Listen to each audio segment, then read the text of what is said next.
Hi hello ನಮಸ್ತೆ ಎಲ್ಲ ಹೇಗಿದ್ದೀರಾ? ಸೊ ನಾನು ಆಫೀಸ್ ಮುಗಿಸ್ಕೊಂಡು ಮನೆಗೆ ಬಂದಮೇಲೆ ಸಂಜೆ ಒಂದು 30 ಮಿನಿಟ್ಸ್ ವಾಕ್ ಅಂತ ಹೋಗಿ ಬಂದೆ. ವಾಕ್ ಮುಗಿಸ್ಕೊಂಡು ಬರ್ತಾ ಹಾಗೆ ಪನ್ನೀರ್ ತೊಗೊಂಡು ಬಂದಿದ್ದೆ ನಾನು. ಕಾಳನ್ನ ಮೊಳಕೆ ಕಟ್ಟೋಕ್ಕೆ ಒಂದು ಡಬ್ಬಿಗೆ ಹಾಕಿ ಎತ್ತಿಟ್ಟು ಪನ್ನೀರ್ನ ಈ ಥರ ಕ್ಯೂಬಾಗಿ ಕಟ್ ಮಾಡಿಕೊಂಡು ಅದಕ್ಕೆ ಒಂದು ಚಿಲ್ಲಿ ಪೌಡರು, ಒಂಚೂರು ಜೀರಾ ಪೌಡರು, ಧನಿಯಾ ಪೌಡರು, ಒಂಚೂರು ಉಪ್ಪು, ಪೆಪ್ಪರು ಇಷ್ಟು ಹಾಕಿ ಒಂದೆರಡು ಸ್ಪೂನಷ್ಟು ಮೊಸರು ಹಾಕಿ ಅದನ್ನು ಚೆನ್ನಾಗಿ ಕಲಸಿ ಒಂದು ಅರ್ಧ ಗಂಟೆ ನೆನೆ ಹಿಡಿಯೋದಕ್ಕೆ ಬಿಟ್ಟರೆ ಚೆನ್ನಾಗಿ ಮ್ಯಾರಿನೇಟ್ ಆಗುತ್ತೆ.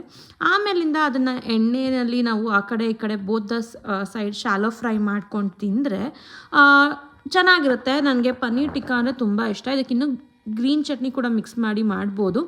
ಸೊ ನಾನು ಜನರಲಾಗಿ ಮಾಡ್ಕೊಂಡು ತಿಂದೆ. ನೆಕ್ಸ್ಟ್ ರಾತ್ರಿಗೆ ಅಡುಗೆ ಮಾಡೋಕ್ಕೆ ಶುರು ಮಾಡಿದೆ. ನೆಕ್ಸ್ಟ್ ಡೇಗೆ ಏನೇನು ಬೇಕೋ ಎಲ್ಲನೂ.